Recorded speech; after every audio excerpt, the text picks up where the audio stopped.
Leah was asking Rachel to, to put her man to work in the field, and Rachel suggested that Leah and her son, instead of her, Rachel suggested that Leah instead would stay the night and work in the field, instead of herself, Rachel, staying the night with Jacob.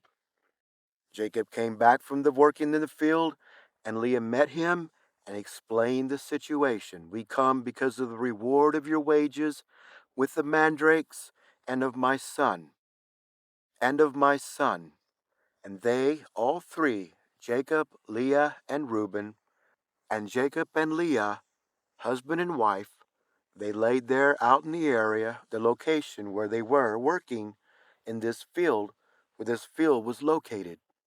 And God hearkened unto Leah, and she conceived and bare Jacob the fifth son. And Leah said, God hath given me my hire, because I have given my maiden to my husband. And she called his name Issachar. Leah said, God hath given me my hire. God hath given me a benefit, because I gave my maiden to my husband. Because I gave my husband to another woman to be another wife for my husband, God hath answered my prayer. God hath given me a financial blessing.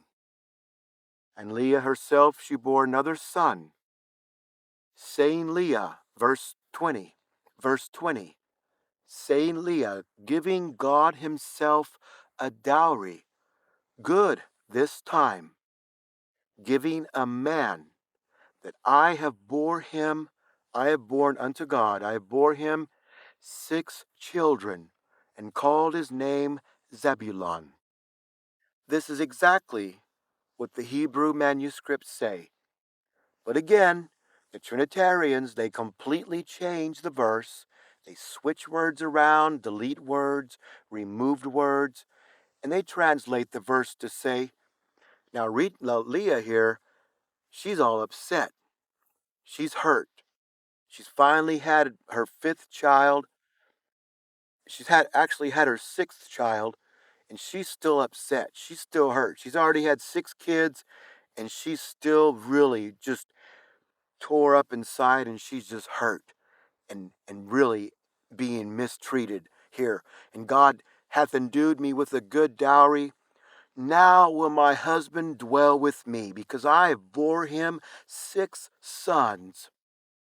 Finally, my husband will love me. Finally, my husband will hang out with me.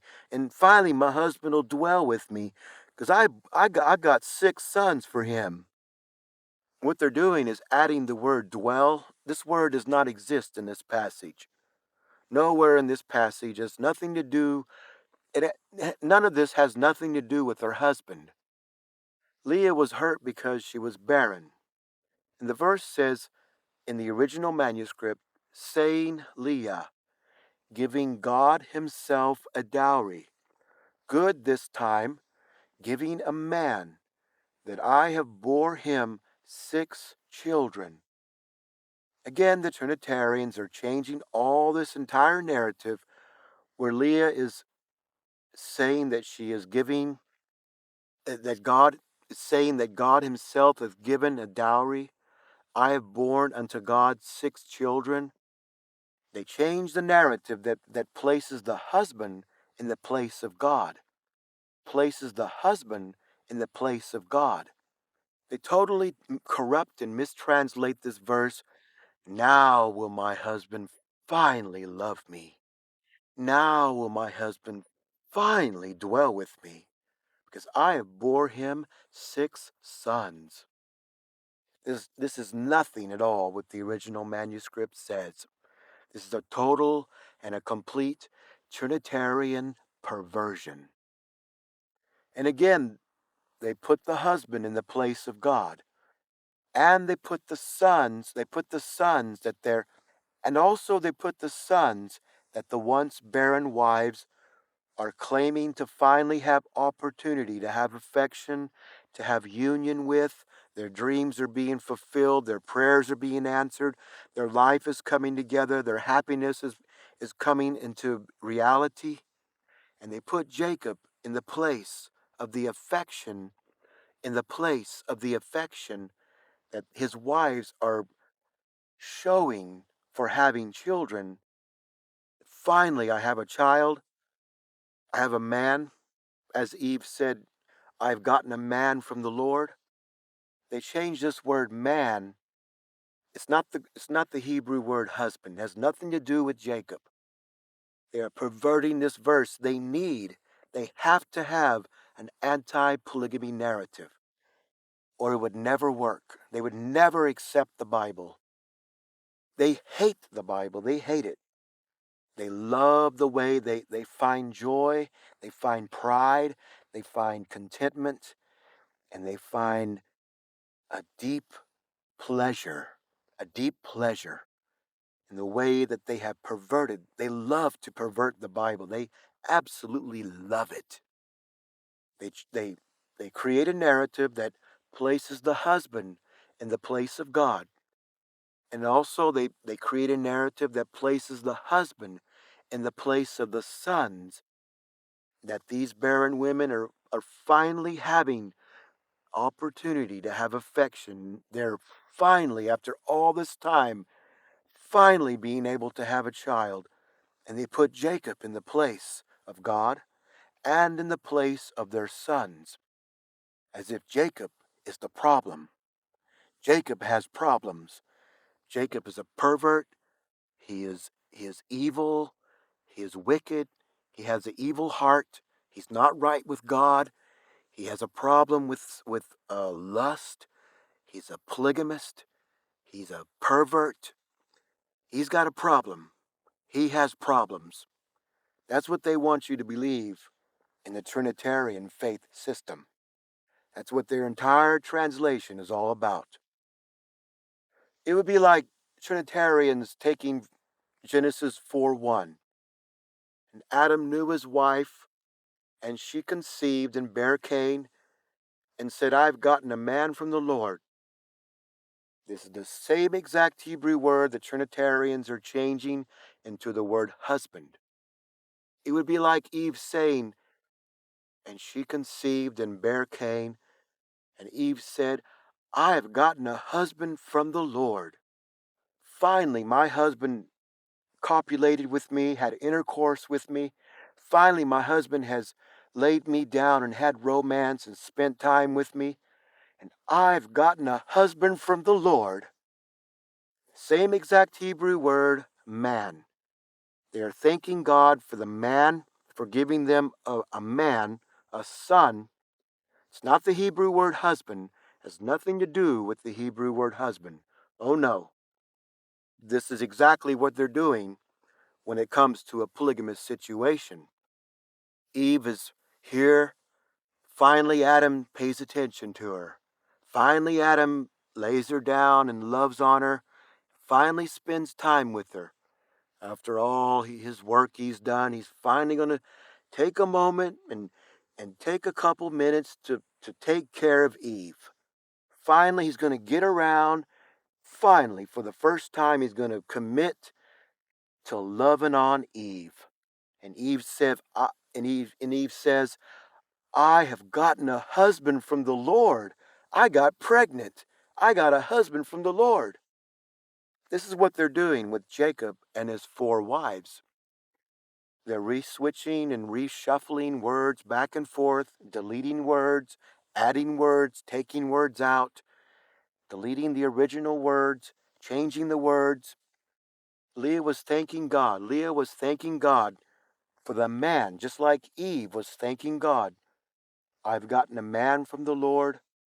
Leah was thanking God for the man she had received and birthed from the Lord, and rejoicing and giving thanks. Her heart has been fulfilled. She finally has fulfillment. Her life is finally complete. She finally has happiness. She feels joy. She feels peace. Her prayers have been answered. She's thanking God. She's giving gratitude and rejoicing in the child. But the Trinitarians, they delete all that, they remove all that, and they replace God, they replace the sons that they're thanking and giving gratitude and feeling completed in having, they're inserting Jacob and his perverted, wicked, polygamist, evil, wicked heart that he has. Finally, he's made his wife happy. Finally, he's had intercourse. Finally, he's spent time with his wife. Finally, this polygamous pervert has reached out to one of his wives that he's been ignoring and totally disrespecting and treating with hatred, and he's been horribly treating her, and he finally has intercourse with her, and now finally things are set straight. He finally took the time to have intercourse with this woman. This polygamous pervert finally has done his job. This is what Trinitarians want you to see. And they pervert, and this is anti polygamy propaganda. A story about Leah and Rachel having a post marital crisis, a mental breakdown, because the rejection they're experiencing with their perverted polygamist, filthy husband. He's not wanting to have sexual relations with her because he's more interested in having sex with other women. See, the reality is that his wives are hurt because no matter how much that Jacob tries, they just cannot have children. Each month after month, no matter how much their husband tries and spends time with them, no matter how much romance, they simply cannot have children. And they are upset because they cannot have children. Not because Jacob is ignoring them and Jacob hates them, and they're upset because this other wife is in the way and they taken my husband from me, and now I'm going to overcome over you and I'm going to dominate you and I'm going to put you out of the way, and I'm upset, and how dare you do this, and you take my man away from me, and finally my husband had intercourse with me. Finally my husband's gonna love me, and he don't love you no more like he loves me, and it's all just a bunch of Trinitarian garbage. Trinitarians are is a bunch of Trinitarianism is a bunch of filthy, perverted, twisted garbage. It's just trash. It's a bunch of trash. They trash the entire Bible, is what they do. You see, in Genesis 29:32, Leah has her first son, and she says, now I have a son. Finally, my husband will love me. Now that I have a son, finally, my husband's going to love me now. But this is what Trinitarians want you to think. It's not what the original manuscripts say, because also, not only that, but in verse 34, no more than two verses down, Leah now already has two children. Now she has three children. She has three children, and she's still saying, now this time, finally will my husband be joined to me, because I have bore him three sons. Then when we could get to Genesis 30:20, and Leah said, God have endued me with a good dowry. Now will my husband dwell with me, because I have bore him six sons. This has nothing to do with Jacob not being enjoined, not loving his wife. The manuscripts are not referring to Jacob. They're referring to her sons, her children, being joined to her and her dowry. Her prayers are being answered. Her heart is being filled with joy. She's thanking God, and they're taking God, erasing God. They're taking the sons that she's having, erasing the children, and they're replacing Jacob in the place of God. Finally, the son, finally, I have a child to be joined to me, which is what she's been praying for, what she's been wanting. The manuscripts are referring to her children, her sons. She is calling her man, being just like Eve. I've gotten a man from the Lord. Same thing with Jacob's wives. Her children are being joined to her in love. Their goals are being fulfilled, the dreams and desires and the hurt is being turned into joy and love and peace. And they're taking all this and they're taking that away and they're coating it over with a coat of filth that places Jacob as a villain, overall overshadowing all this that's going on. In the original manuscripts in Genesis 30:20, saying Leah, giving God Himself a dowry, good this time, giving a man that I have bore him six children, and called his name Zebulon. This has nothing to do with Jacob, her husband, who is fulfilling her dowry, who is bringing extra wages, financial income, and loving and joining his wives. Jacob is already working as hard as he can. Jacob is doing all he can do. The extra income, the completing of the dowry that his family is expected to pay, is not being completed by Jacob. Jacob's work, Jacob's achievements, Jacob's achievements alone alone can never pay the marriage dowry in a realistic time frame. Jacob would never be able to achieve by himself the goal. Jacob alone would never be able to achieve by himself the goal that him and his wives have, which is independence, self-govern, freedom, the right to accumulate wealth and freedom, and to move on and out of their father's house, out of their father's home, out of his property, and to have their own life and move on with their lives successfully. All of this is only being completed and paid for and achieved by the sons, the children that he and his wives, he ends up having 12 sons.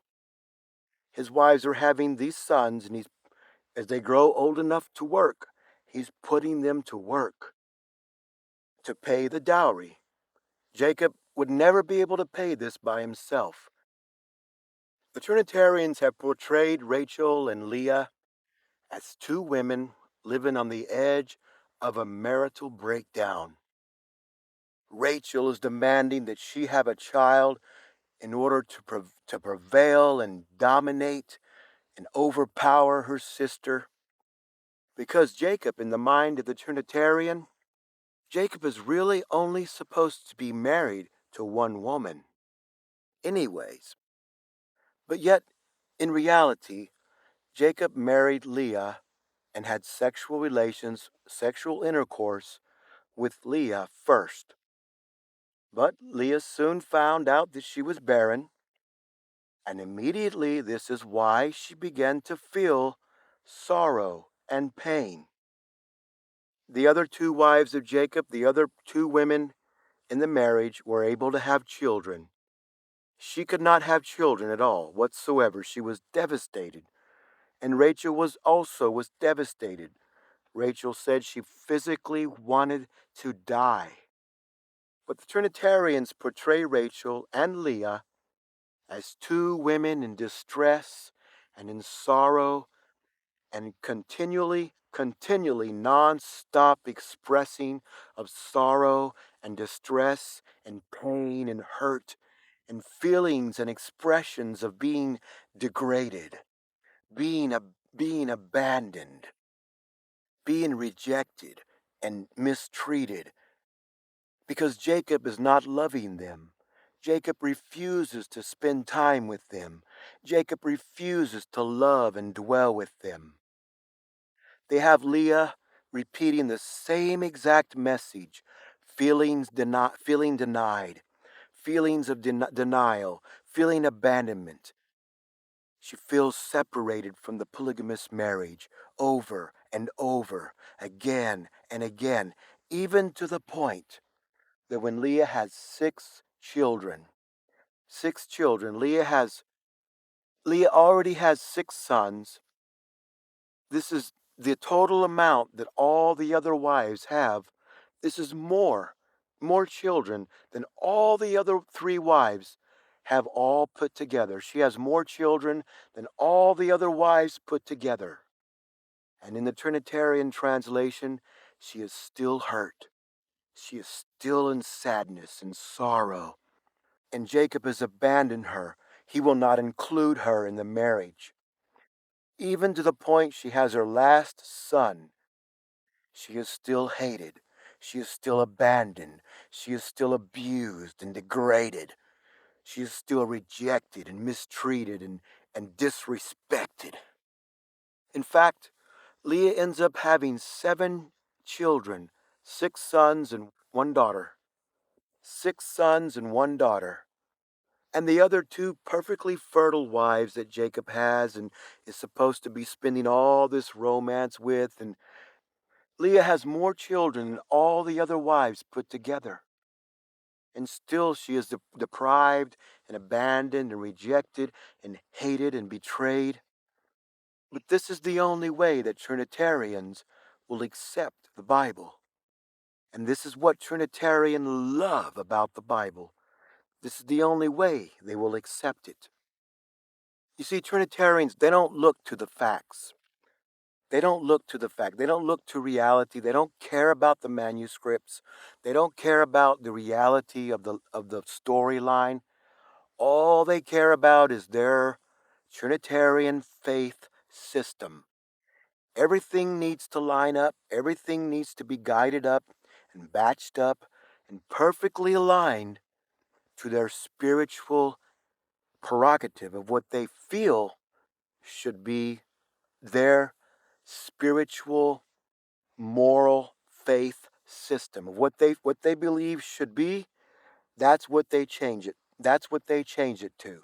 It doesn't matter what it really says. It doesn't matter what it's telling you. It doesn't matter what it does not say. They'll switch it around and rearrange it to make it fit with what they believe in their heart as what they think it should be. So nothing matters except what they feel that their God is telling them is right and wrong. It doesn't matter what it says. It doesn't matter one bit. They'll justify a means. They'll justify a way. They'll make any excuse. They don't even need an excuse. They don't need an excuse. They'll gladly change anything in the Bible that disagrees with the Trinitarian faith system. We see that we see the Trinitarian inspired passages. Genesis 29:32. Surely the Lord hath looked upon my affliction. Now therefore my husband will love me. The Lord hath heard that I was hated. So he gave me this son also.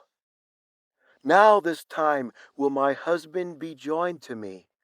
I bore him 3 sons. The Trinitarians continually portray Jacob's wives complaining about being degraded, mistreated, even the last child, even the last child that his wives bear. Now their husband will finally respect and love and care. I mean, he has to love them now. They have children. They have sons finally. If they have sons, surely Jacob will have some goodness in his heart. Surely Jacob will have something in his heart that will make him be a good man, and he'll finally be a good guy now. They have kids now. They have children. Finally, he'll come to his senses, and he'll finally, treat his wives with respect. He has a son. He's gonna do okay. If he didn't have the sons, his whole marriage would be totally destroyed. Now their husband will finally respect and love him and care for him and finally be joined to them and finally, because they have kids now, so Jacob surely he'll respect that. In 29:32 in the original manuscripts it says, conceived Leah, bearing a son, calling his name Reuben, because saying, since seeing Jehovah my misery, as now I love a man. This is exactly what the manuscripts say. Now I have a son, a man, I have this man to love. These are the words of a barren woman who has been barren for so long and has felt so much pain and hurt because having a child was a most important thing to her in her life. This is how some women feel. If they can't have children, their lives, they feel the life is just not worth living. It's just a maternal, natural instinct that women feel. And his wives, their genetics, whatever it was, they were this way. And they're saying, now I have a son. My sons are finally united with me. My sons that I know that I'm destined to have. Now I have children to unite into my family, to become a part of me. They are saying, God hath endued me with a good dowry. Now a man, a son, is united with me. This is what I had been missing my whole life. A man, a worker, a builder, to bring them their freedom. And Leah, she conceived again, and bare a son, and said, now, this time, my man is united with me. And 29:35, she conceived again and bare a son, and she said, now I will praise the Lord. Therefore she called his name Judah, and she left bearing. If you go to the original manuscript, you will find that the Trinitarian translators, the Trinitarian faith system, is a system that is built upon mistranslating and misrepresentation of the original manuscript. And Trinitarians, they don't need an excuse. They don't need to explain anything. They don't need to justify anything. If it don't match up with what they feel, what they think, what they believe, it doesn't matter what the original manuscripts say. They could care less. They hate the Bible. They hate the God of the Bible. They hate the original message in the original manuscript. That is their enemy. And they absolutely are thrilled and love. They are in love and they glory in perverting the Bible. That's their love. That is what they absolutely are in love with.